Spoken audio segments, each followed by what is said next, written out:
Guys, we are back. Well, I mean me. And of course, we have Vax behind stage kind of streaming this all to you guys. So shout outs to him. He's doing a great job holding down the fort for us today. So he'll be joining in with me, but he won't be talking, unfortunately. But I will. I'll keep talking until my voice is hoarse. So, or a horse. I don't know. Which one would it be better? Would it be better if your voice was a horse or is hoarse? Be confusing either way, but we are into the pick and bans. We see Camille and Gragas both banned away right away.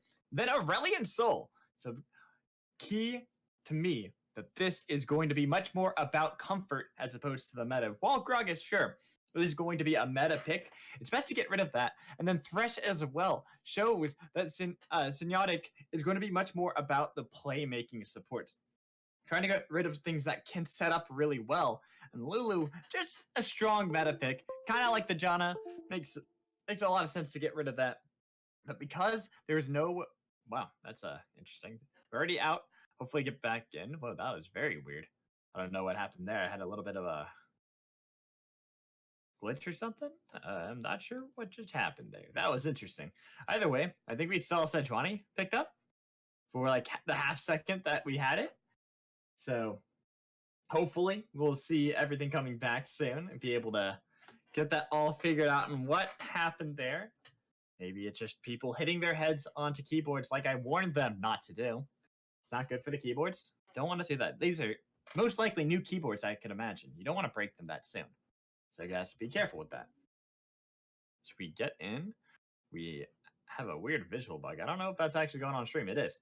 That shows Sejuani has been locked in for Salty Wet, but he's still banning. Not sure how that happened. Anyways, get back into everything. We'll see what's going on with the client in just a wee little bit as we get back to the bans. Pretty much going to be the same. Samies, just keeping everything original.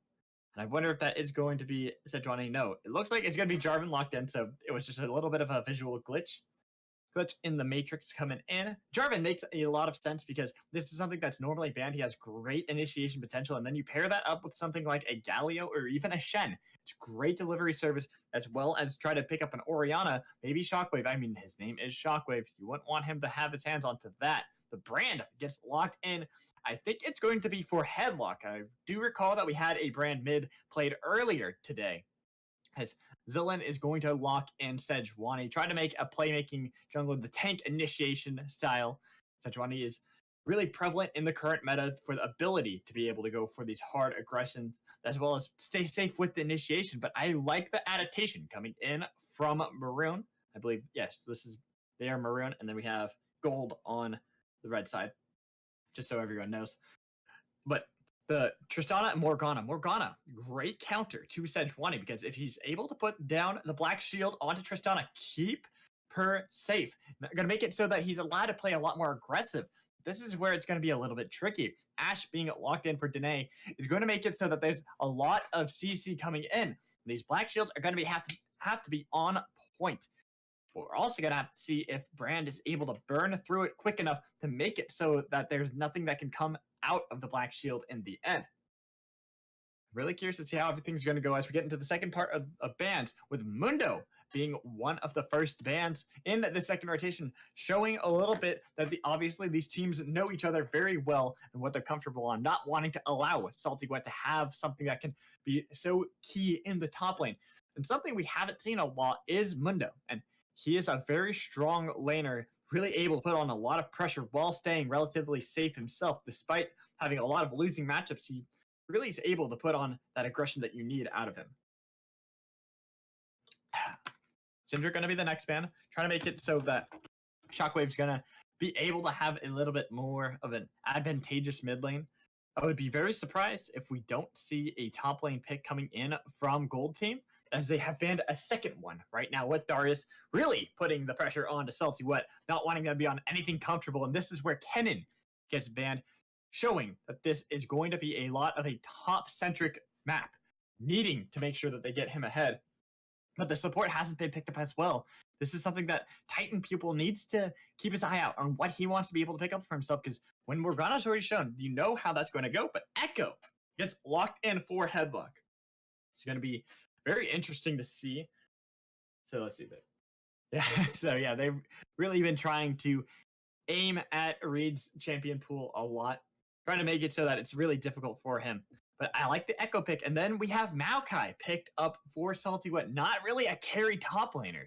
So Synotic is going to have to pick something that goes really strong into Brand. I almost would expect a Vygar to be picked up because he does pretty well into that, being able to abuse the low mobility of the Brand and have great wave clear. But obviously, Oriana would be fairly comfortable in this matchup as well. But no, it's going to be the LeBlanc, really trying to make sure that they have that global pressure, be able to go for these burst potentials on to the right targets.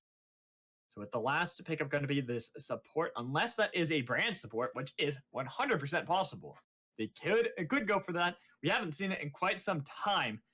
But no, it's going to be the Blitzcrank. Blitzcrank going in to Morgana. Never a fun time. It's going to be all on to whether or not they're going to have good pulls coming out of Titan Pupil. So we have a quick disconnect, trying to figure out what's going on. I think they're just trying to get back into LCS order. Is that right? I'm not sure yet. Gonna figure it out. That or they just started hitting their heads on the keyboard like I told them not to do. Anyways, how is everyone doing out there? Anyone who's out there listening to my voice, I hope you guys are enjoying it today. Sorry that I was late. I messed up the time zones, so I ended up not getting here until the last series. Now going into these next two games, they're only going to have 2 more games for the night, then we will be calling it a night. So hopefully everything goes well. Monkeys, yes. Well, there is no Wukong, so I don't know how much of a monkey they can be if they're not playing Wukong. Are you trying to do Monka S? Monka S? What's this? Monka S. Like that. But I don't, for whatever reason, I'm not seeing the better Twitch TV emotes. Maybe they're just not enabled in this one. Oh well. Oh, hey, you're not feeling so good, Cam? I think that's your name, right, Cam? Monka S. Yep. See, you gotta see. This is where you like get worried. You see Monka S. Wait, was that a Kled? When was Kled picked? Oh, I get it. So the Blitzcrank was just a proxy pick, and they wanted to grab Kled, but there was no Kled in the inventory of Titan Pupil, so they just did a bada bing, bada boom. Brand going to be the support for us today. Very interesting stuff. I haven't seen a Brand support since I played it myself. I mean, usually you don't see that anymore. I still like to bring that back, the Vygar as well. I feel like those are certain things that aren't appreciated as much as they should be. It's going to be very difficult going into this match. I'm going to have to make sure to burn through the Black Shield before trying to get these stuns off. So guys, I want you to quickly go into the chat if you are paying attention. Hit that straw poll. Let us know who you think is going to win. Is it going to be blue, red side? Is it going to be maroon or is it maroon or black? I forget. Or gold. Either way, they're calling it teams Vreid. I think it's Vreid or Vreid. I'm just going to call him Reed. Then Team Synotic. You guys, you gotta let us know who you think is going to win. Let's see. I'm gonna put my vote into the Brand support team. I always like me some good old Brand support. That's where my vote went. We'll see where everyone else decides to put their bets if they think they're gonna win. Love to know. Wait, hold on. Sorry, just checking something.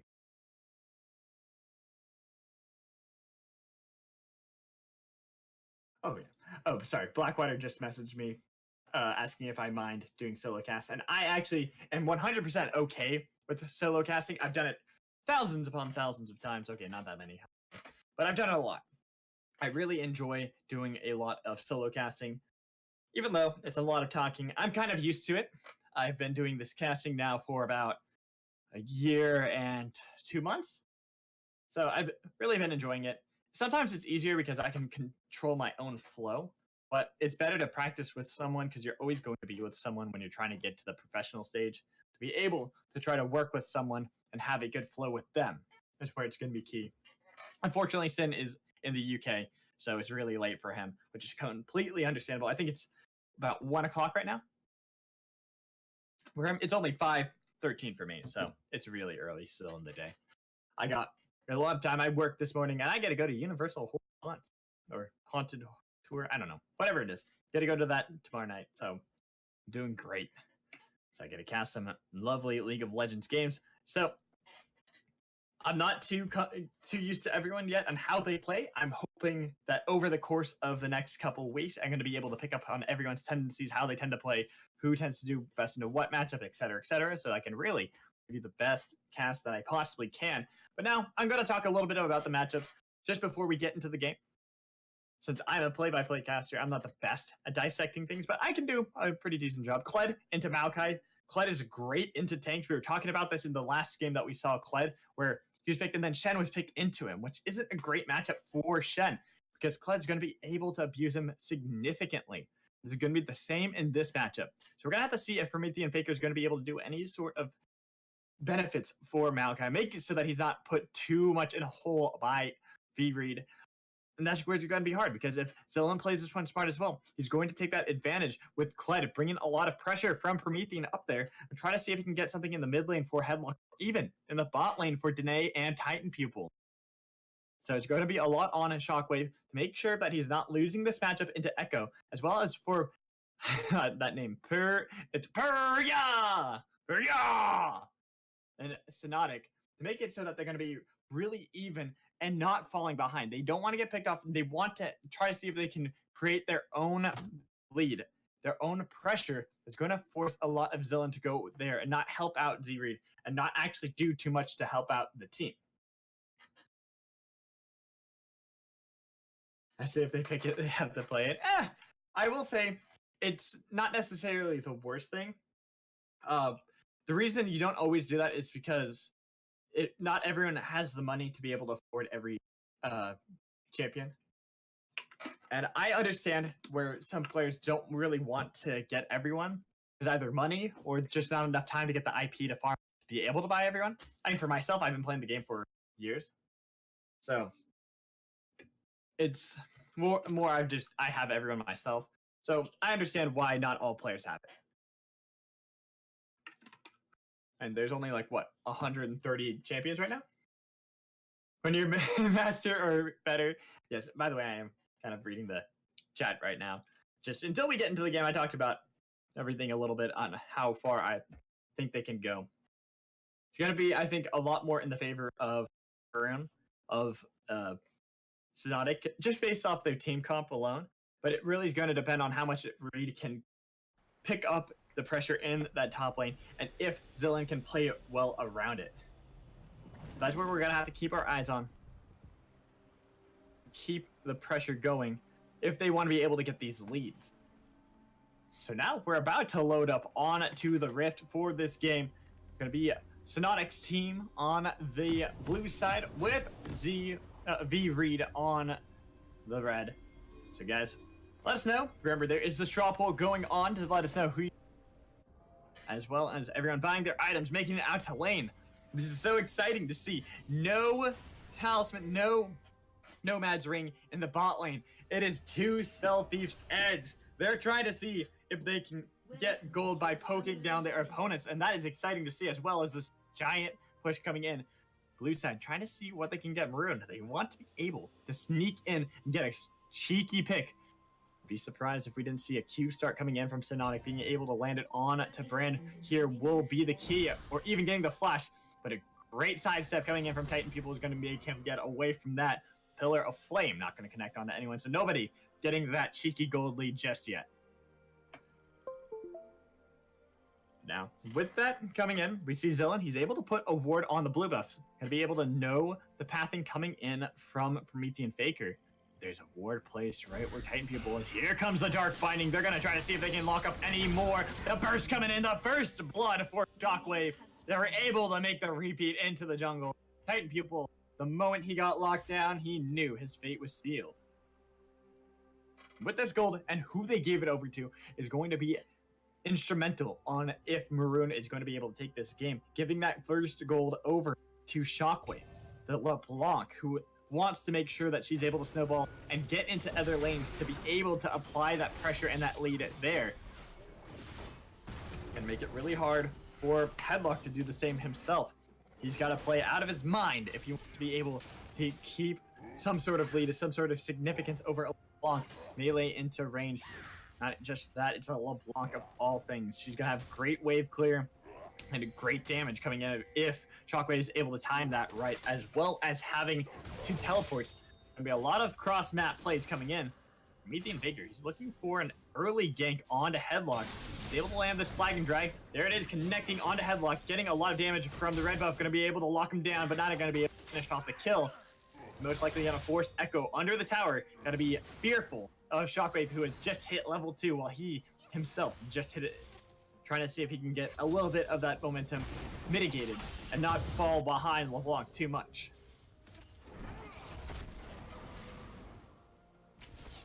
So, everyone being told to refresh if they want the right title. If you don't know, it's Team Synotic versus Team Vreid. A lot of pressure coming in from LeBlanc in the mid lane. Pretty much what we expected after that first blood came down. Sure, Shockwave wasn't able to buy anything. This is LeBlanc already having an edge there.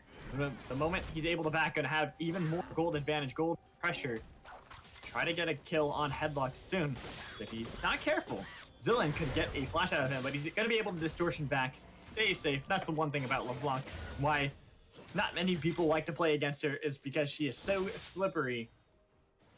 Very difficult to maintain. Similar to a Kassadin, where Kassadin's always going to be able to use that Void Walk to get himself back out. And look at this, repeat gank, but Shockwave not connecting the chains, not going to be able to do it, but he's trying to see if he does get a return. He'll burn him down with a red buff, but that is going to be a 1-for-1 trade where it should have been easy for Team Vreid to be able to pick that up. 2 kills allowed for Shockwave, and look at that. He backs, gets himself a Hex Tech Revolver right off the bat. So this is going to be really difficult to come back if you're Team Vreid. You've got to make sure that you slow down the pace or get Vreid himself ahead. He's got to try to see if he can get pressure onto Salty Wet. He's already winning and getting a constant shove onto the Maokai, which is not too surprising from a Kled. He's always going to be able to maintain that pressure, force him under the tower. A great freeze in from Maokai. It's going to make it so that Kled's going to have a difficult time. But look at that damage coming in the mid lane. Both of them trying to play so greedy, so aggressive. It's very volatile. Who's going to be able to get that kill again?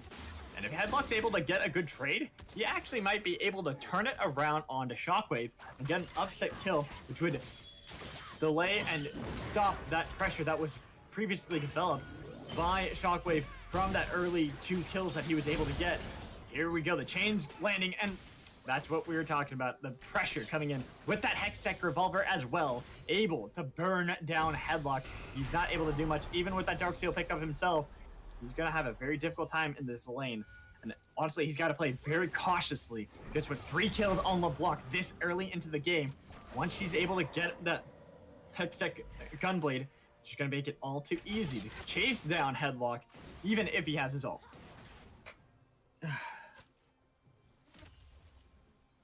Now, things slowing down. Not too much jungle pressure coming in. We have seen Zillion try to make some sort of plays on Sejuani early, but the problem with trying to make these plays early on Sejuani is you're delaying that Glacial Prison, the long-range engage that she provides while staying extremely tanky.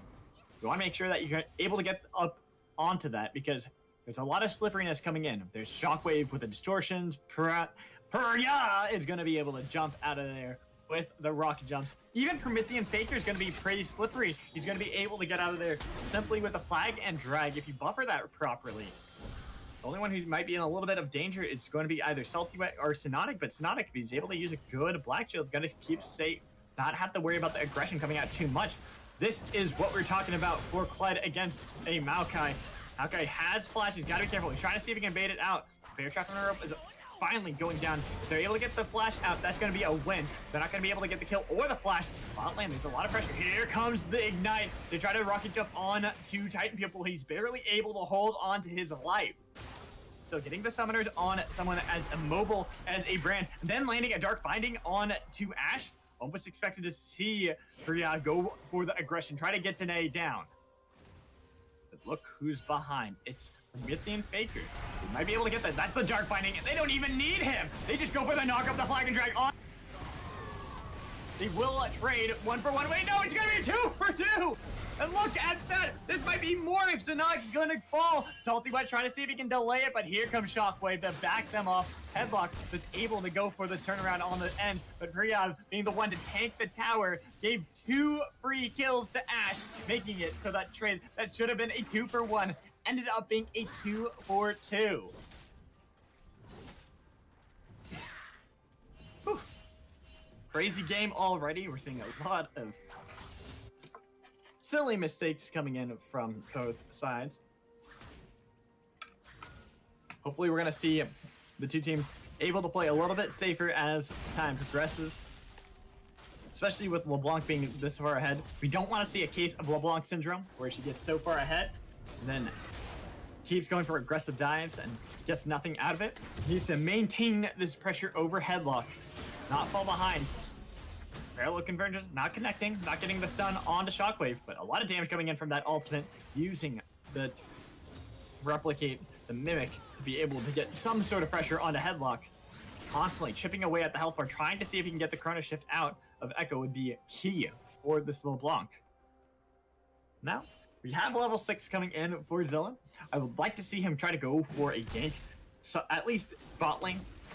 I don't think top lane's necessarily going to be it, because Vreid, he's Kled. He's already got this pressure, got that Tiamat, going to consistently force in a Salty Wet. So if you try to go for that gank into a tank like Maokai, all you're doing is risking that you throw this lead that you've been developing on Kled right back over to him. Well, bot lane is something you want to stop now. You don't want to allow this Tristana to be able to get to the point where she's able to siege, take down these towers, and then bulldoze them out. You're able to shut that down. LeBlanc not able to get into the back line. It's going to be really key for blue side, for Maroon, to be able to get ahead.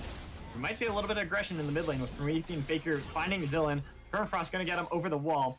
Headlock didn't really want to go in for it because he's on the ward. They saw Synotic.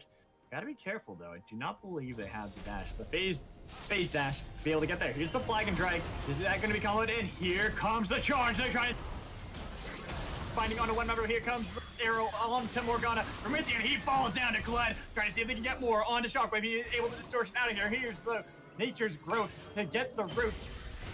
Not much more they can get, even though Synotic's on the wrong side of the map. He has the blast gun and trying to run over to Maokai. Fur is trying to see if he can get anything, but here comes the flash in from Beaver, trying to go onto Synotic. Great black shield with the dark binding onto Kled, but the chase is not done yet. Zillan and Headlock, they want to see if they can pick up this low health bar on the Morgana, who's under the tower, about to get their great dodge back from the Maokai, flashing away. Morgana somehow making it out alive just by the skin of her teeth. But with her surviving, even though she used the flash, they keep the gold lead even. There's no pressure on this tower coming in for Vreid's team. Everything going to maintain a steady path forward. Whew. The one thing is that Puria is going to be able to get a lot of damage on the bot lane tower, while Ash has pretty good wave clear. The Tristana is just a little bit better. But now more fighting happening, and Headlock going to be the focus. Does not have the Chrono Shift available to him, so he's got to be careful. But they're able to get the root onto Vreid, trying to see if they can get him off of Skarl. A little bit of poke, but the pocket pistol able to do a little bit of damage onto Maokai. Like I said, they can't go for this dive. Promethean Faker, he wants it, and in the bot lane, look at the action. They're able to get the kill on Headlock in the top lane, and they probably listen. But are they going to be able to get more? They're not going to be able to get the rocket reset. Synotic's got to be careful because today he wants to get the last arrow connecting with the damage. Here comes the volley. They're getting the double kill over to Ash, who's now jumped up 4-1-0 on Danae. He's going to try to see if he can carry this team, but he's a utility AD carry, not necessarily someone known for hard carrying. He's got to be careful. Very low mobility into a team like Jarvan, LeBlanc, even this Tristana who's struggling in these 1v1s. It's going to be really difficult for Danae if he doesn't position perfectly in the coming fights. A lot of action coming back and forth for both teams, both squads trying to see if they can get the lead for themselves. They want to be the hero. They want to make the plays. A lot of interesting areas where if we look at the gold right now, we see where it's kind of picked up. A lot of that in the mid lane for Maroon's side. They're able to have a 1,100 lead from Shockwave over Headlock. But then, flip it around. Gold, they got Danae. He's the one with all the gold for the team. Almost 900 up over Perya on this Ashe. It's going to be who can get who. Can they get the pick off on to Shockwave, or is Shockwave going to be able to eliminate Danae, get themselves an easy advantage going for these objectives, and allow Tristana to be able to be the wrecking we know her to be? All in all, nothing too exciting. We've been having these moments of the teams wanting to fight all across the map, and then they go back to trying to fight. Surprised we haven't seen any plays coming around this Mountain Drake, especially for Perya. If he's able to get this on Tristana, they're going to be able to take down these towers even faster.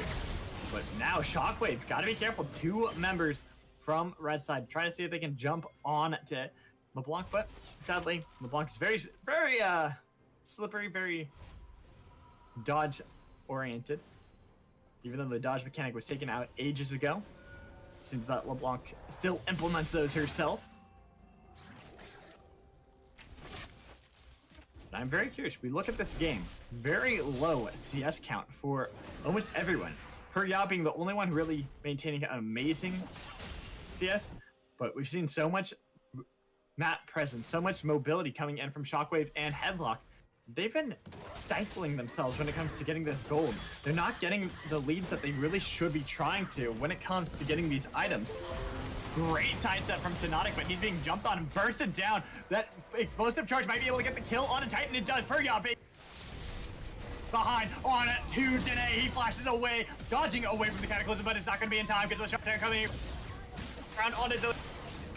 Able to get the stun onto Perya, but are they going to be able to get more as Promethean Baker trying to duel with Sejuani just in time? It's going to be LeBlanc trying to save him, but Perya, he's going to be traded with the Rocky Jump coming in. All he needs is the phase jump, dodging back out of there with the Chrono Shift, but right into Shockwave. He's not going anywhere as he gets killed, and that is going to be a 2-4-3 trade at the end of the day. What a chaotic fight again, and very little gold lead picked up for any team. But it showed that Ashe, she might have all this gold, but she does not have mobility. If she steps too far forward, she is going to be abused by LeBlanc, by Jarvan. She's not going to be able to do much, and one good Dark Binding will spell the end for her. I would honestly like to see Danae go for a quick Silver Sash as soon as possible, making it so that there's no way that Synotic's going to be able to lock down Ashe and mitigate any of that damage that she has, any of this gold lead that the team themselves have. It's actually kind of funny. We see 2 Dark Seals picked up, one for Shockwave, one for Headlock. The only one with stacks is Shockwave's, and it only has 2, because he got that after he got the kills already. So you can tell he really wants to use Headlock and might be able to do it. Gets the flash out of Headlock. This poor Echo being abused consistently by LeBlanc. This is the problem when you give a kill early to LeBlanc. Makes it very difficult to lane against. Now, the continued aggression in this bot lane with the charge. They're going to just use the Shoal Shack onto Vreid, but he's got to be careful. They're going to be able to get dunk right on to Titan Pupil. Getting 2 kills for Jarvan. Shockwave in the mid lane. Gonna get rooted up by the Permafrost. No mana. Sejuani able to shut down, get some gold back over to the team. Get rid of the Dark Seal stacks. But the problem there is his team loses bot lane. This is a lot of pressure given over to Maroon, as they're gonna be able to get themselves the first tower gold. Maybe turn their attention on to this Mountain Drake that they just pinged out.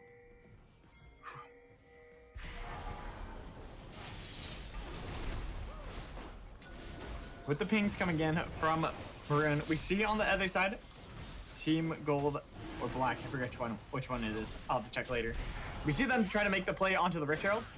Vreid and Zilean want to be able to get this. It's going to really help out Zilean try to go for these towers, but Salty White was able to spot them out pretty quickly. Here's Shockwave as well. Headlock jumping in, but he does not have that much damage. That was just the gunblade to do a little bit of damage, trying to see able to pick up the Rift Herald, but they're going to lose Headlock. They're going to lose Fled, and now Zilean has nowhere to go with no mana. The Ignite burning, knocked up, double kill for Shockwave. And this is disastrous. They made the play for the Rift Herald, and they lose all 3 members that were there, possibly even losing this mid lane tower, even though with that explosive charge, getting a little bit of damage onto Titan people will proc the aggro onto Per, so they end up backing off. But all across the map, they're having the pressure on these towers. The top tower next is going to be the one for Maroon, making sure that they signify that they are the ones in the lead. They are the team with the pressure as it falls down. The gold lead that was so close just a few minutes ago has skyrocketed up to 4,700 in favor of Maroon.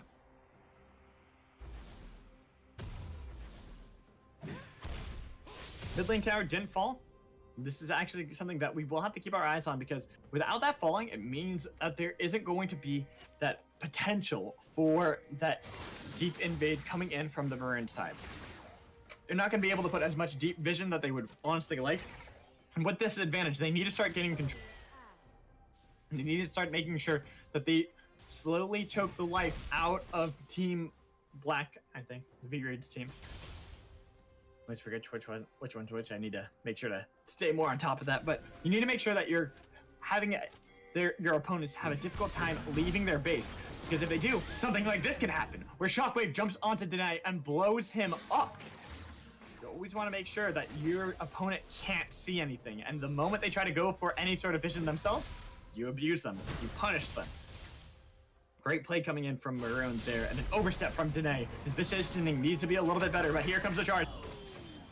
Faker keeping him safe for now. Teleport disengage, and that was from a Salty Wet in the bot lane. So he was pushing in the minions, but he canceled it, trying to get a shorter cooldown and going to continue this, knowing that Headlock's not quite there. Not Headlock, Danae is not quite there. He's pathing down towards the bot lane to try to see if he can meet up with this Maokai. But meeting up is all he can really do, and he's got to be careful, because with Shockwave down towards the spot lane, he's got to make it a little bit easier. Something I want to talk about a little bit before the next fight starts is the itemization coming in. We see a lethality build picked up by Promethean Faker. He's just going for damage, but he's got to be careful, because if he goes in, he can be bursted down. If he's not able to get the flag and drag combo on to Danae, not on to Headlock or Titan Pupil, he will be bursted down. And without a Jarvan for this initiation, it loses a lot of the efficiency that he normally has. And he even has the Skirmisher Saber. He's going for the damage. He wants to stop the ability of Danae and Headlock to carry. But he has to be so perfect on those engages otherwise. Still see the Rift Herald for the Zillion. It is going to be popped in mid lane. Didn't want to lose that and wants to keep this tower alive.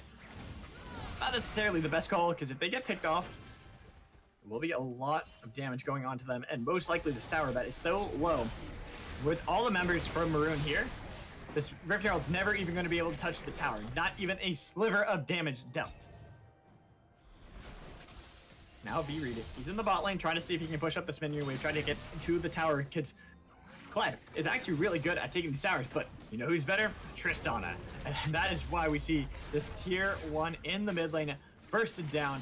The rest of Vreid's team backed off, knowing there's not really much they can do. You start finding consistently connecting onto Sejuani, not necessarily the person you want them to connect onto, but makes it so that there's not really a potential to be engaged from Zillion. You always have to play on the back foot. Shockwave sitting on the sidelines. He wanted to see if he can get a good flank onto Headlock or to Danae, but wasn't able to find anybody, so just clears the minion wave, backs off. Now we're 20 minutes into the game. The items coming in, that is a Duskblade for Promethean Faker. He just wants to kill someone. He's like, you know what? I'm not no tank. I am a murderer. I want to take out my opponent. Danae, you are not allowed to play League of Legos today. I will burst through your health bar like it is cheese. Just slicing right there, because that is what he is playing, the cheese pick of the lethality Jarvan. Still shocking to see, but honestly, they don't really need it. They have the tank and Maokai. They don't need another initiation line outside of that. If they're able to get this good pick on it to Brand, on to Ashe, that's all you could really ask for, especially when Echo is so far behind. He just finished his first item, the Proto Belt. And he's so far behind Shockwave. Even looking at the gold, sitting almost 3,000 behind. That has got a sting. He's able to get a good play, get some good shutdown gold. He might be able to catch back up into this game. But for now, this Echo is not looking to be doing too well. But one thing that is a positive shining light is Zillan has picked up that Warmog's and be able to heal up a lot more. So if he's the one getting poked out, all he has to do is back off, heal right back up, and be perfectly fine. And I am surprised to see that there is an Ardent Sensor in this game. Synotic's able to get that for the team with the Dark Shield, should be able to help out the team, but there will be no potential for that on the Vreid side. But here comes Vreid. They want to see if they can get something, but a Shockwave into the backline. Flashes away, but he's killed. Rampage for LeBlanc from Nathan Baker's got to be careful. We talked about first. That's the Cataclysm, but they get the kill on to Headlock. Trying to go for more. Vreid in the backline was able to get something, but now he's fighting with Zillan. Tries to be careful, doesn't want to get locked down. Vreid flashing forward, wanting to get on the Shockwave with the bear trap on a rope, but it's not going to be able to do enough. Here comes the reset, the flash in from Zillion to keep him safe. And that will still be a massive win for Maroon. They're able to get the dragon. They only lost one member in from Nathan Baker with that really wishy build from Jarvan, which is what we pretty much expected. We didn't expect him to be able to survive if he jumped in. Now Synotic's gotta be really careful. They're jumping in onto Sejuani. This is who you want to tank it. It's Salty Wet. As they force off Zillan and Danae, get themselves another tower, and jump out to a 7,000 gold lead at 23.5 minutes.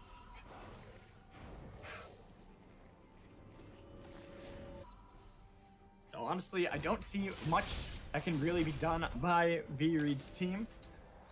They're so far behind at this point, they really need to get a miracle play. They need to get a perfect pick onto Shockwave with him being a little bit too greedy. Shockwave, all he really wants to do is jump into the backline, punish Titan people or Danae for their immobility, and then get out of there. That is what LeBlanc can do. That is what LeBlanc will continue to do. As long as he's not too greedy and tries to overstay his welcome, but with that Banshee's Veil, it's gonna make him even more slippery. So unlikely to actually lock him down.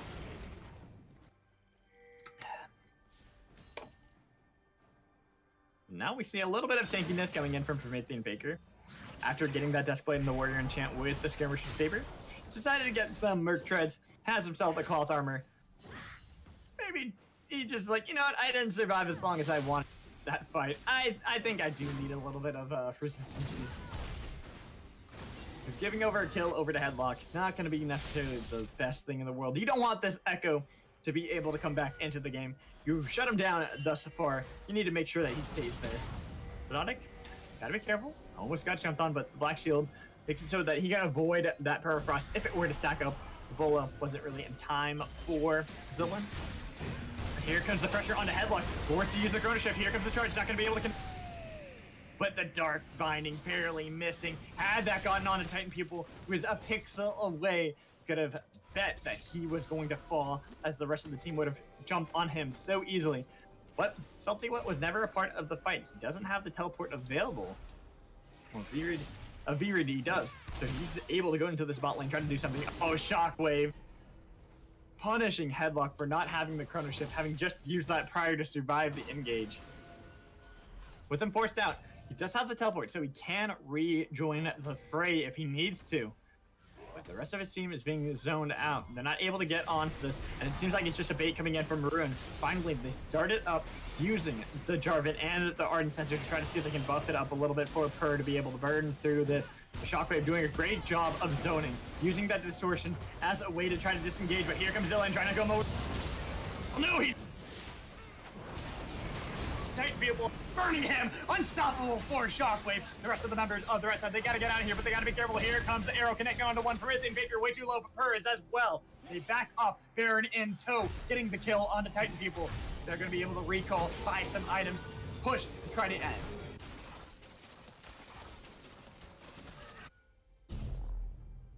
So honestly, this game seems all but over. Unfortunately for Vreid's team, just seems that the early game went so disastrous for that mid lane. Shockwave continuing to get kill after kill over Headlock, especially after that first blood that they're able to get on Titan People, made it impossible for Headlock to be able to come back into the game. He just stopped from the moment it started, unfortunately. So you gotta wonder, what can they do in the next game to try to change things up? What can they do in order to make the game not get snowballed? And honestly, it has to be a little bit more cautious on Titan people in the bush. Using Synotic on the Morgana, they abuse the fact that there's a mobility on Brand, picking him off with one good Dark Binding. Almost wonder if we're going to see either LeBlanc or Morgana picked up again, or if it's going to be banned. If we're going to see a lot of changes coming in, or if it's pretty much going to be the same thing over and over again. Here comes the charge to try to go for an engage with Zillion on the backline. They're locking him down consistently, not able to get on the purr. He's able to dodge away here. They're down.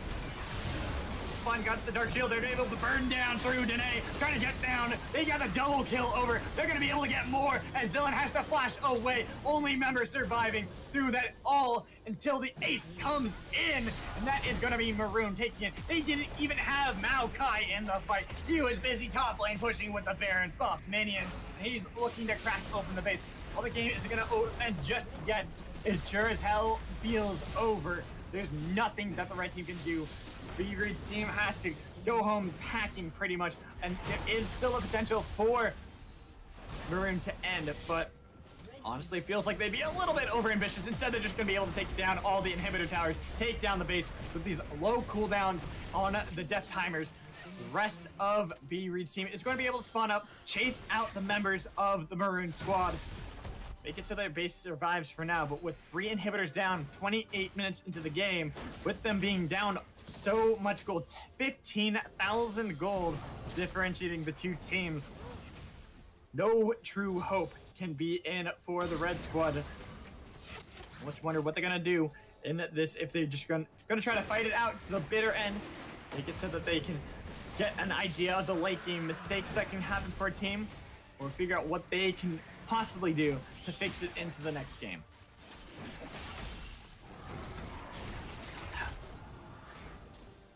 There's no, I don't believe the Baron buff is still there. No, it is still there for some of the members. So the Baron buff is going to time out by the time they get back into pushing lane. So they got to make sure that they do something for Maroon. If they want to get, they weren't able to get that final inhibitor top lane, so they can easily make a rotation there. Try to get a pick. But you can even tell, Vreid's team doesn't want to fight. They know they can't win these fights. They've been losing. They lost a 4v5 just prior. With Maokai going to be here to get rid of this final inhibitor, the teleport for Shockwave being held on, he's most likely going to try to use that empowered recall, not empowered recall, the empowered boots and movement speed to get into the fights. That is exactly what he does, as he teleports in, looking for Titan people, but he's jumped on. The Banshee's Veil going to be popped. The rest of the team able to get the final inhibitor. This forces Vreid's team under the tower. They're going to try to use the charge on someone. This is going to be the final fight. They have to go for something, but they're going to be burnt down. Vreid jumps off of Scarlet to get the kill onto Danae in the back line. Titan finish off, killing spree for her as they go for more. Double kill picked up by Jarvan, flashing forward, getting the double kill himself for Tristan as they get the last kill. Triple finishing it off for Purr, and that is going to be the Maroon team taking the first game here on the Rift for RMU. Woo! What exciting games that we just saw, but unfortunately it looked like a stomp coming in from Synotic's team. They just got the lead early and they never relented. It was close until about the 15-minute mark when finally the heat was turned into overdrive, using that lead that Shockwave was able to get in the mid lane and continuing that into every other lane. Worked out perfectly for them. And Vreid's team, they got to figure out what went wrong, what they got to fix in the next game. But we're going to take a short little break as we get that ready for you guys. So guys, don't go anywhere.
Alrighty, guys, welcome back in. We're into it. Our final game of the night. So it was maroon and gray.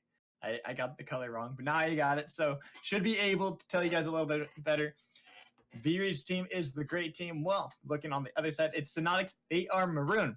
So we get into the picking bands. We pretty much are saying same bands right now. Nothing changing too much. They're really trying to pinpoint headlock. Force them onto something more uncomfortable. This is why Anivia and Aurelion Soul, again, being banned. While Gragas Thresh taken over again. Synotic not allowed to have that Thresh. Promethean Faker not allowed to have that Gragas. Two great playmaking characters. You're able to get your hands on those. If you're confident enough on them, you can literally 1v9. But there it is. Morgana being banned. Synotic not going to be allowed to play on that today. As Camille, going to be aimed at Vreid. Not going to let the comfort come in, but Jarvan going to be open. So Zillion's going to be able to have his hands on that. Instead of letting Promethean Faker bust out the lethality, Jarvan once again is forced onto something a little bit less comfortable. We'll see what Promethean Faker does opt for. But if he likes to go for these carry styles, I could only imagine. There's the Kane. There's the Ezra. We even saw Twitch Jungle today. He could bust those out for all we know. We'll have to keep our eyes on it, as Purya is going to be able to get his hands on to Tristana once again. Going to try to see if they can get that siege comp going, keeping it going strong. So not too surprised to see. Oh, you said you. Hey, so I got real names that I'm going to be able to call everyone, make it a little bit easier. So say Purya. The name. But it makes it a little bit difficult to be able to say the names. But that's going to be Elise picked up for Promethean Faker. Going to try to see if he can carry hard from the jungle. I could only imagine if he went lethality Jarvan, this is going to be a proto belt Elise. Try to go for a lot of AP damage, which could also signify that Shockwave doesn't want to go onto something AP. So if you're reading this right, you might want to see if you can get something a little bit later that can counter that. Maybe get yourself a Galio, because Jace was locked in possibly for Vreid or possibly for Headlock. We're not quite sure just yet. I'll have to see what it actually is going to be. When you have yourself Jace, and then you pick up the brand again, and we saw Titan people play it last game, so I can only imagine that is going to be a support brand once again. Not going to want to change up things too drastically, and this allows for other lanes to be able to go for that AD. This is why the Jace might be a little bit more impactful this time around in a game, because he is going to be able to go full damage, full AD, while the team can still optimize his damage output from the Shock Blast. They're going to be able to have it, so even if they try to itemize with the armor to stop Jace, Brand's going to be able to shred right through them. But Braum going to be locked in. Now that's going to be a great pick into the Jace and the Brand, going to mitigate a lot of the damage that they're able to do. Normally Brand does really well in melee matchups, but Braum, with the fact that he could just put the stand behind Braum, put that shield right in front of him, hold up the door and say, no, I'm not going to hold the door for you today. I'm just going to hold it up. Now we're into the second rotation of ban. Syndra, again at ban. And look at this heavy prioritization on mid lane. Headlock feels bad if you're him. You're not going to be able to get anything of comfort, even meta. And you're going to be forced maybe onto that Echo again. As we could see Shockwave go back onto the LeBlanc. He did a great job in that in game one. So here, game two could very well be the path they want to go for. Last minute, but no, they're going to ban the Echo themselves. They don't want that played either by Headlock or Shockwave. Afraid maybe Shockwave is going to say, hey, this is how you actually play Echo. Let me show you, boy, how it's done. Sadly, not going to be the case today. So I am curious to see how these matchups go. If you're going to try to... Uh-oh. Forgot to turn off my flux. So if I sound robotic, you know why. All right, looks like it's already finished. So that's good. I forgot to turn my flux off, so like makes it so it's easier for me to see it. Easier on my eyes. But now we see Kennen banned again, making it so Vreid's not going to be able to have that. Maybe try to get Salty Wet onto something that can carry a little bit more this game. But when you have Promethean Faker go for these very damage-focused junglers, where he's like, I'm not a tank, I am going to be the damage dealer. They probably want Salty Wet on a tank. Make it so it's a little bit easier. But this Jace has the flexibility of going into the top lane, depending on what they pick here. I would imagine it'd be better if they save the top laner for second rotation. Try to get themselves a mid laner that fares fairly well into Jace.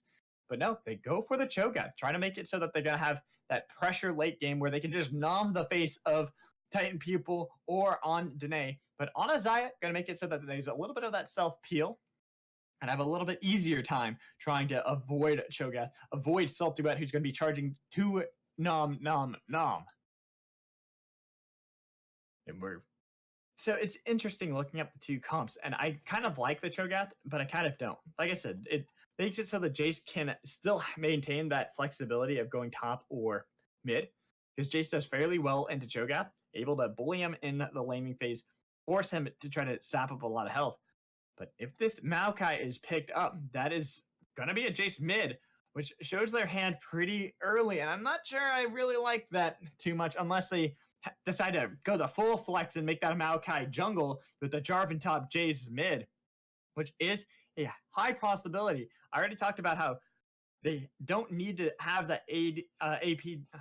Yeah, they don't need to have the AP damage coming in because they already have the Brand who's going to be able to do that, even though he's going to be a support that allows Jace to be able to be a little bit more comfortable in this comp. It's going to be hard to itemize against them, but it also means that Jarvan could go for that more bruiser build. He can go for the Black Cleaver, go for the Frozen Mallet in the top lane if he wants. This is going to be a Vladimir picked up for Shockwave.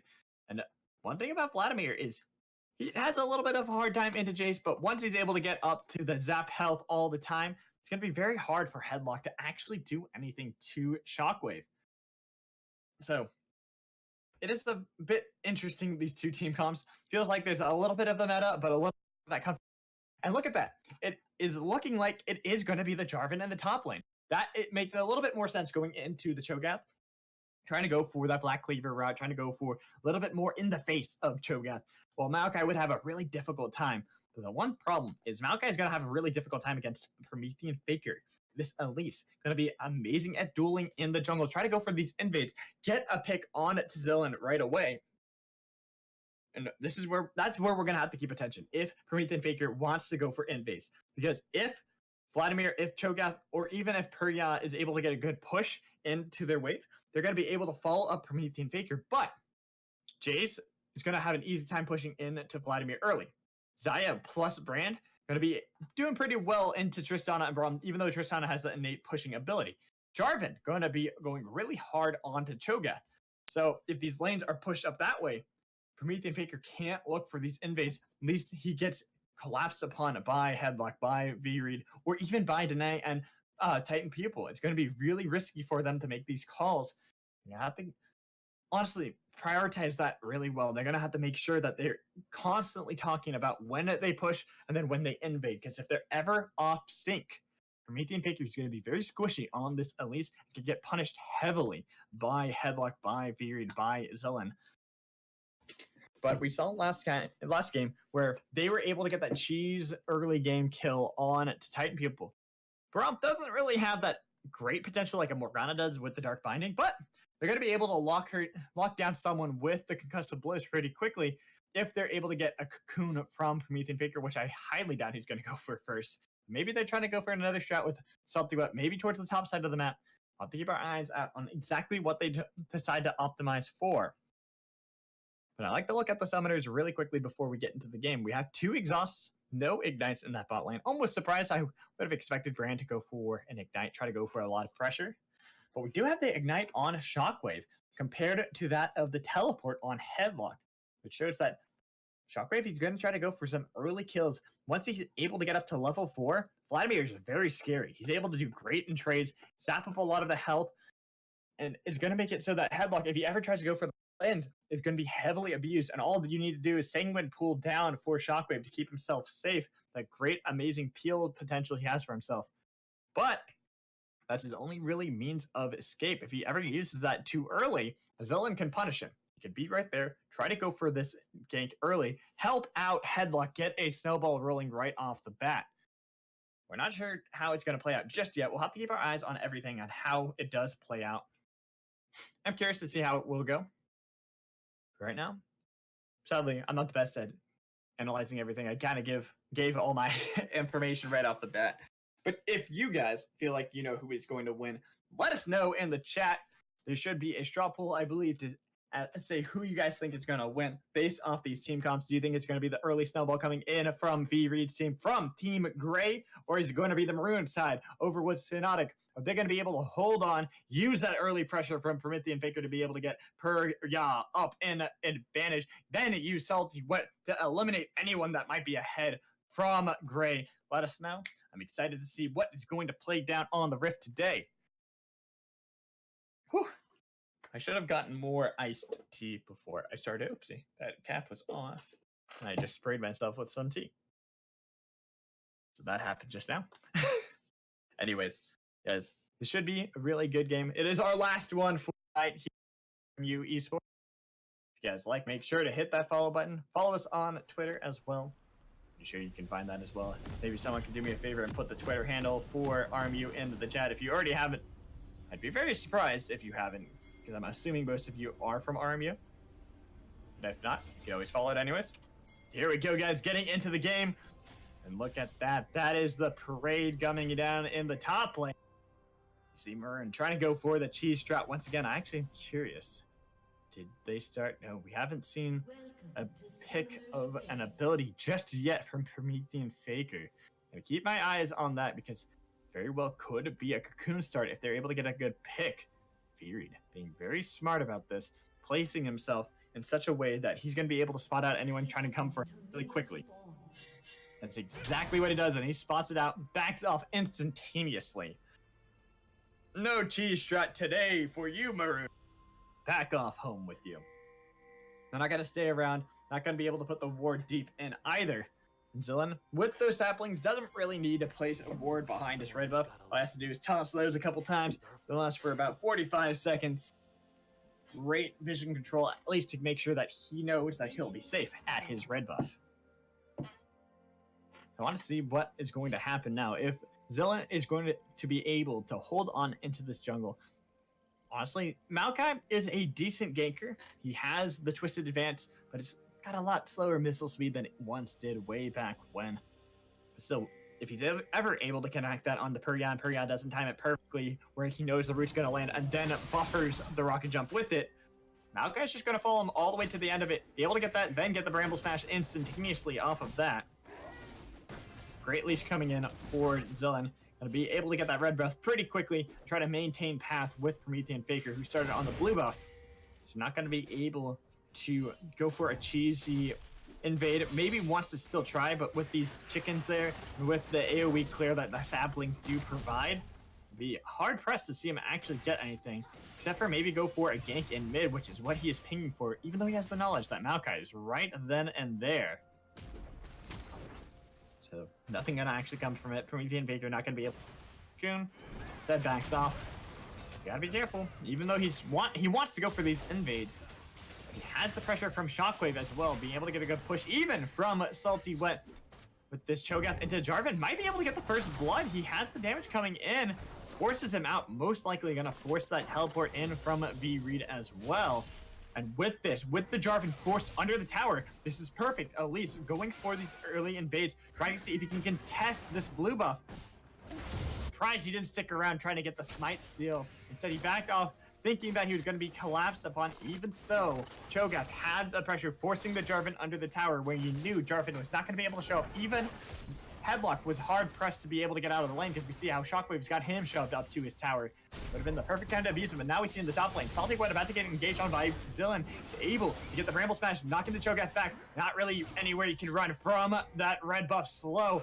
He wants to get the Flying Drag Flash coming in from Cho'Gath to keep him safe at the end of the day. Flash has been blown. This lane that was once lost heavily by Cho'Gath, a little bit more even. Oh. Honestly, it's a lot of action continuing to happen all across the map. All these players want to show their mechanical skills. Instead of trying to play as a team, trying to have great communication. Even though it's a valiant effort coming in from Zillen, I would like to see them try to make more pressure around this division. Try to see if they can help out a lane like Headlock. Try to get him ahead. Sure, getting the flash off of Cho'Gath is going to be nice, but this Vladimir is going to be so hard to gank now. He does have the Sanguine Pool, so he's going to be able to jump right under it, stay safe, even if he gets rooted up. Not going to be a follow-up Bramble Smash coming in, because he won't be targetable. hoping to see some sort of action, but great route on to Perya. And that's first blood picked up by Titan People with the Ignite coming in, blowing him up. I think that was a lot of disrespect coming in from Perya into the Zaya. He didn't respect the damage coming in from the Blade Caller as well as from the Combustion. Now Headlock, you're a little bit too far out. Flash for flash. Cocoon not connecting, but getting Jace a little bit in more of a carry situation is going to make it easier for him to gank soon enough. And Synotic's taking a little bit low, taking a little bit of poke. Combustion going to be able to do a little bit. Here comes a flash forward. That should pick up the kill. Shockwave showing off the skills on this Vladimir. This is why he chose the Ignite over anything else, over the Teleport, the Ghost that you normally see, even not having the Exhaust. Showing that he knows this matchup very well and is very comfortable playing Vladimir into Jace.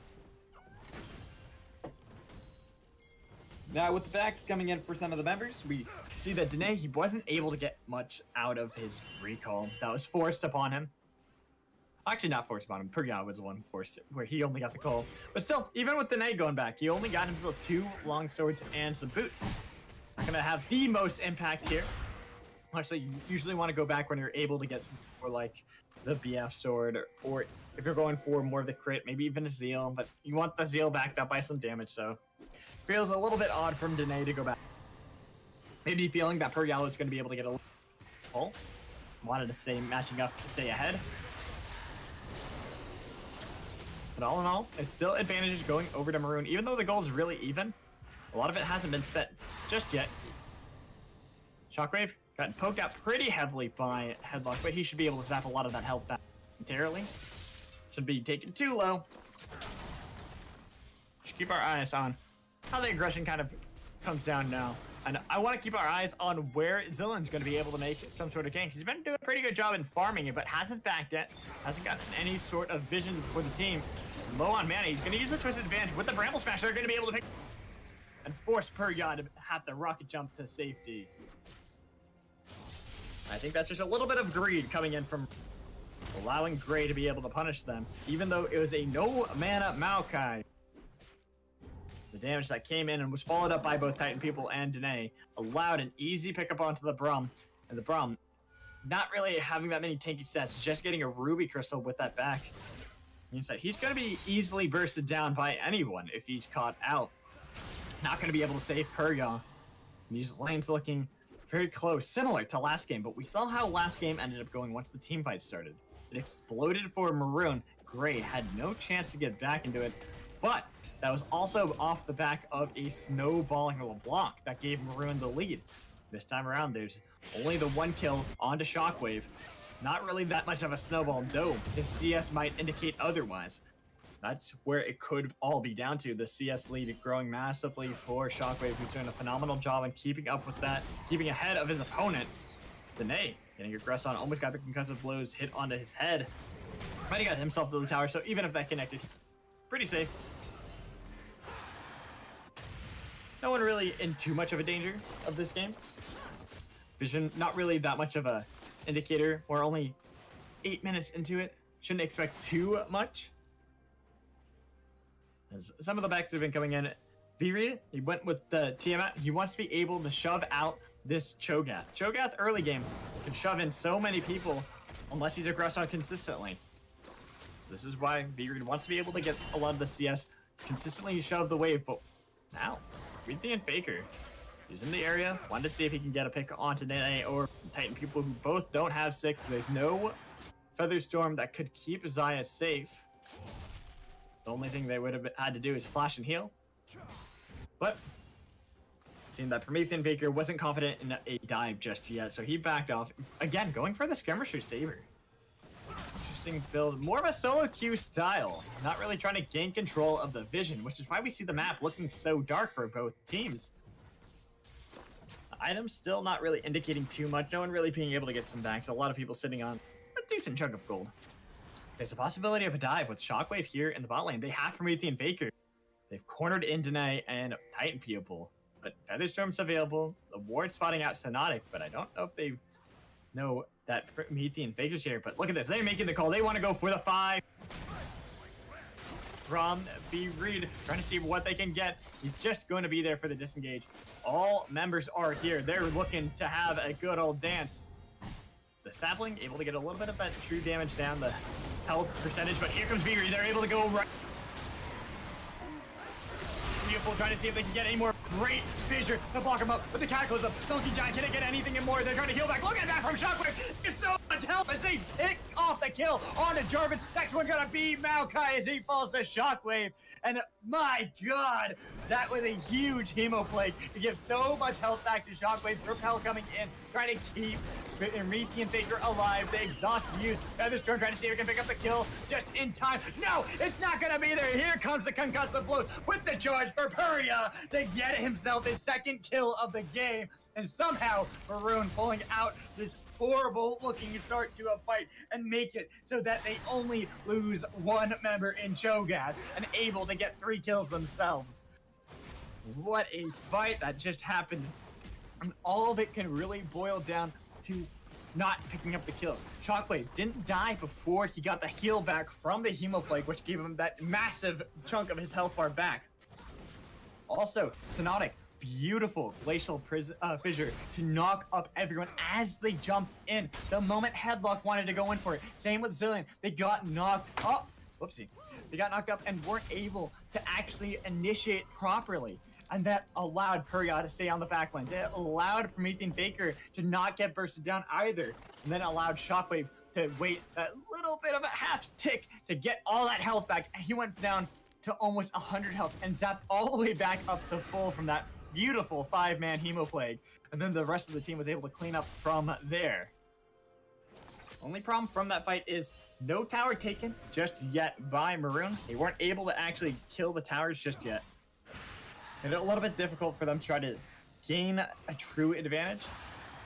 But if they're able to win another fight like that, they can get the towers, because the towers were chipped out pretty well. You look at this bot lane tower, I'm pretty sure it got taken down to below half health. But honestly, it's going to be a bit till we see another party like that, unless Zilean gets himself caught out a little bit too much. There's a Cocoon into concussive blows, and he's blown up. Only having the Balmy Cinder. He does not have tank sets. He even went with the Skirmisher Saber instead of going for the Tracker set for the Vision. And this is something that they lack. We see that there is a little bit in that river, but there's nothing in the jungle. They have no idea where Maroon is. Sure, Maroon don't either, but they're a little bit more confident going into these fights. They show that once they commit, they're gonna go hard.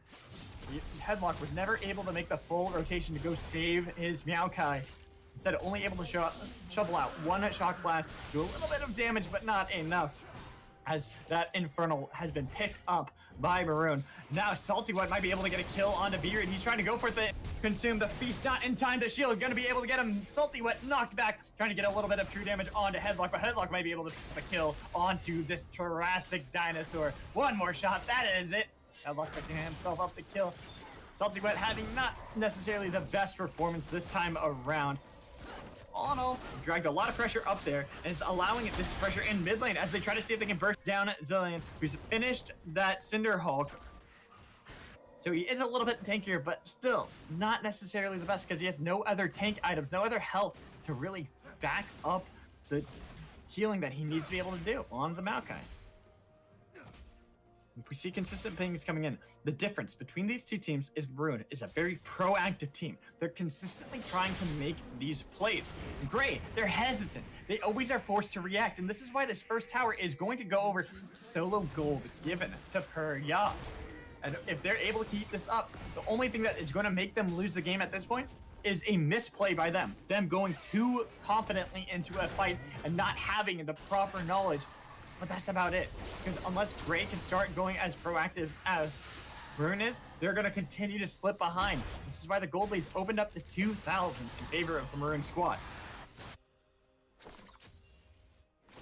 With more items getting completed, we finally get the Infinity Edge, picked up by Puria. After he got those 2 kills, 1 assist, we see how much CS he has over Danae, making it so that he has quite the lead. You look at the gold differences between the two teams. It's 1,400 for Puria over Danae. And I think that's honestly the second largest being on between Headlock and Shockwave with 1,100 between the two, given over to Shockwave.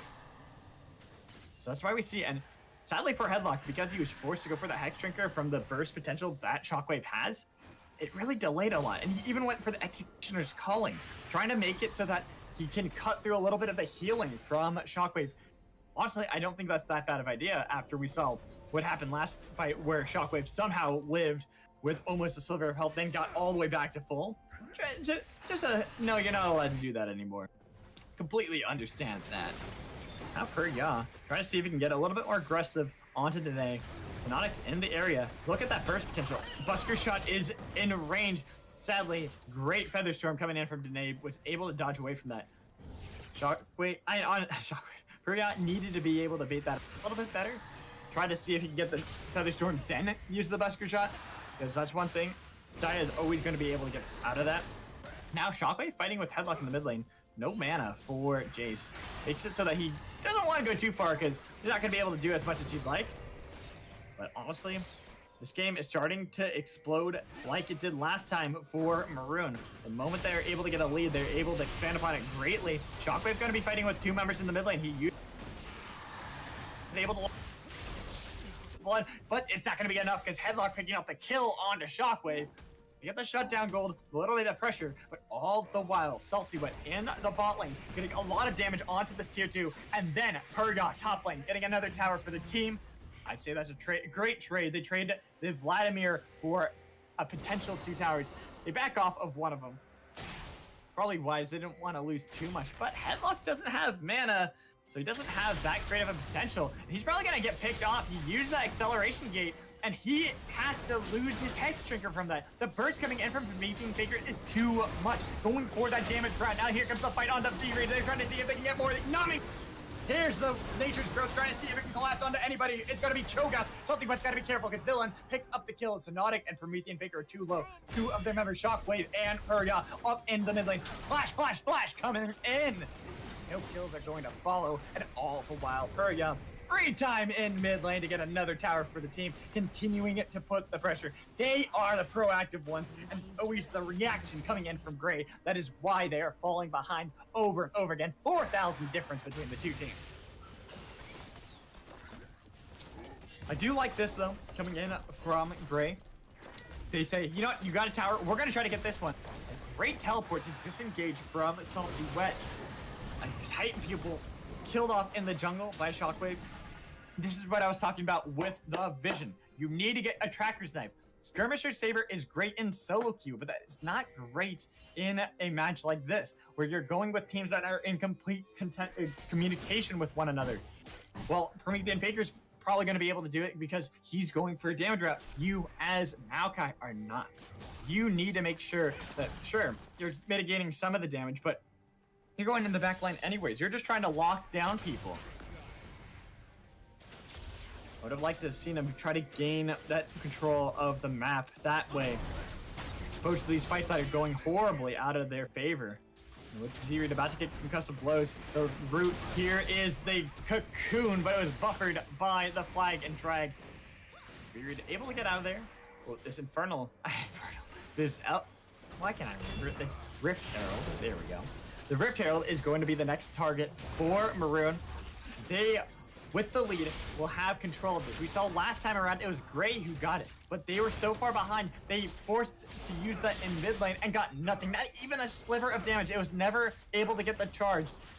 Sadly, the Rift Herald kind of just meandered in mid lane until she died. Oh, great Rupture coming in from Salty Wet to disengage Vreid. The Cataclysm was surely going to lock him down, but he's gotten pretty tanky. It's with that Righteous Glory to give him a little bit of that health stats. It's going to be very difficult for Vreid, who hasn't completed any items either. Look at this. No items completed for Headlock. No items completed for Vreid. And I'm talking about completed full tiered items, not just a Hex Drinker, a Tiamat, or a Executioner's Calling. They are so far behind. There's nothing they can do in these team fights, and by the time they're going to be able to get these items, they're not going to actually have that great of an impact because everyone's going to start building these resistances.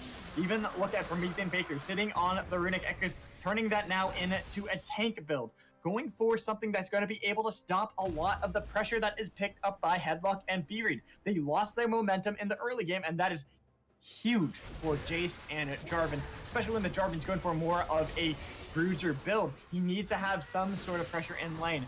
Shockwave's got to be careful though. He uses the Hemoplague. He wants to get that heal up. He uses the Sanguine Pool, just baiting out the heal. But with that Executioner's Calling, it's going to be able to cut down the effect of it. And that is why they're able to pick up the kill despite having no item lead in that. But a 1v4 makes it so that even a Vladimir will fall eventually. And I think that was just over-aggression coming in from Shockwave. And that is what we were talking about earlier. The main problem for Maroon isn't going to be whether or not Gray start playing proactively. It's whether or not they make bad calls when they're proactive. Because that's how this game has gone. As long as Gray can make decisive calls when it comes to reacting, when they're like, okay, they're overstepped. Let's get Vladimir right there. That is perfect because it gets a lot of gold for Headlock and Vreid so that they can try to go back and buy these full items so that they can stop being so far behind their opponents. Because as long as they're able to get some gold in their pockets, as long as they're able to finish these items quickly enough. Now look at this. That's a second completed item for Shockwave. He, despite having gotten killed just now, was able to finish his Leandries and has his Proto Belt already. And only the components for a Jace who wants to scale up, who doesn't want to scale up, who wants to continue a snowball, then be able to be shoved into a side lane and take down tower after tower.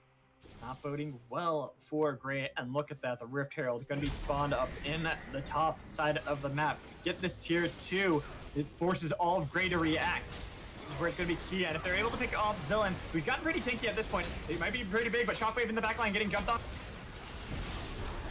Here comes the Flag and Drag, but not able to lock anyone down because Repel was able to try to jump on the Headlock, but he flashed so Cataclysm on to Elise, trying to see if they can get Promethean Faker. He gets killed, and the tower so low. Perga, he wants to be able to go for it, even though they lost their jungler. I think they're going to be able to get it with just one more auto, but Zillion, he wants to go back in. He heals up a little bit with the tap magic.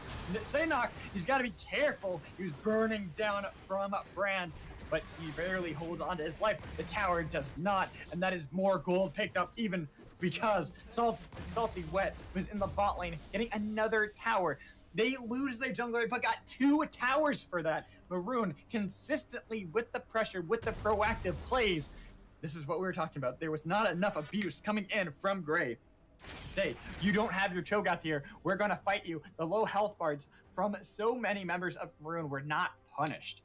But finally, Headlock completing his Maw of Malbordius. That's something at least for the team to have so they can go for a little bit more pressure in these fights. It's really interesting to look at this. Still, as we get further and further away from the Worlds patch, we see less and less Ardent Sensors. By next patch, we're probably not going to see any because it's getting nerfed to the ground. I'm excited for that as a support player myself. I'd definitely like to see that gone. I don't like playing e-girl supports myself. I prefer a true man support like Teemo, of course. just messing, of course. Teemo is a jungler. Actually, that'd be so cool if they reworked Teemo into a jungler. It fits thematic a little bit more, but I digress. That's just one random thought from Mad Magical today. Turn Teemo into jungler, please. Now, Maroon, trying to see if they can force a play. There is teleport still for Vreid if he wants to go in, but they don't have wards to teleport to. They have no place that they can actually try to make a play. This is why Vreid has to walk his whole way there. Just gonna try to get a push in this mid wave. But Maroon, they have other plans. They want to see if they can pick off someone. Get a good flank, maybe even get on to Vreid. But really smart call coming in from Gray. They react, but they react appropriately. They say, we know what you're trying to set up. You've tried this before. We're not. Fool me once, shame on you. Fool me twice, shame on me. They back off, just trying to get the wave shoved to the tower, make it so Maroon have to go take care of that. The problem here is it's still a 6,000 gold lead for Maroon. Great, they're so far behind, and as the scaling keeps going up into the game, it just gets a little bit worse for them. The Tristana is going to be able to scale up a little bit better than the Xayah. Vladimir, well, sure, he doesn't have the best of late games. It's a lot better than Jason, unless Jace is going for the split push. Okay, he's just going to be Maokai. He's going to be tanky, at least maybe falling off a little bit, but the Cho'Gath is going to be an absolute monster when it comes to his tankiness. We even see he gets jumped on by Headlock and Vreid. The rest of Maroon go for the Baron, knowing that Salty Wet's going to be able to survive this for quite some time. And Unfortunately, they do have to back off the Baron because they're afraid of the rest of the members. Shockwave in the top lane. Here comes the Cataclysm on Salty Boy, trying to see if they can get any more. He's able to get a little bit more health, but the Cocoon landing onto the target they needed to. It's on to Xayah, trying to see if they can burst down the health bar. There goes the exhaust, but another that Pyroplasm on to the support, getting the Buster Shot, but it gets the resets up for Tristana, but he's only going to be able to get away just barely with his life. Anything Victor jumped on by Vreid, trying to see if he can guide for stays. Finally does the double kill, coming in for Shockwave. Headlock going to be able to get the kill. He's trying to go for more Protobelt forward, but look who's here to cut him off. It's Salty. What he wants to numb the ace coming in for Maroon, and they just won the fight. It looked messy there for a little bit, but they come out ahead, turning their attentions onto the Baron. Woo. Oh baby, what a fight coming in. And honestly, that was messier than all hell. It looked like it was going to go Gray's way for a little bit. They had the right fix. They were able to get the kill onto Synotic. They get rid of one of the frontline tanks. But the problem was they weren't able to get Purya, who then got the reset of the kill on Zillin. Once he got that, he was able to rocket jump away, even though there was the knock-up coming in from Jarvan, the buffer that comes in from the rocket jump, playing key. And so many people, Promethean Faker somehow holding onto his life. We even saw Purya, a Shockwave somehow there as well. Then Salty Wet able to go for the collapse onto Headlock after everyone else was taken away. Really good stuff. That looked like it was going to be detrimental for them. But what went wrong for Gray was the fact that they didn't get the pick onto Purya. Had they gotten that kill, I think they could have won that fight. They would have taken a lot of the DPS. Sure, Promethean Faker would have still been alive, but he's a burst sort of champion right now. He's not necessarily going for much. And with that, with the, why am I forgetting it? Dead Man's Plate, there we go. With the Dead Man's Plate, they're going to be able to stop him. He's not going to have as much burst potential as if he went for the Protobelt route. Just the Runic Echoes with a little bit of damage, not too much cooldown. Now, with this Baron buff for Maroon, they're going to just look to see if they can end the game quickly. 10,000 gold over Gray, and with a Tristana, these towers are going to be absolutely nothing. Each charge just going to do massive work to the tower.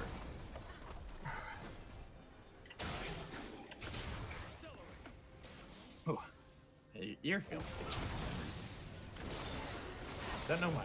But anyways, we're going to see a little bit of that pressure that we're talking about. But the problem here for Gray is the fact that they've been reacting so much in this game that when they're behind like this, when they're not able to go for an aggression, or if they do and they don't actually win the fight, it means that Maroon consistently are going to be able to apply pressure. And we even see that now. The 1-3-1 split push coming in.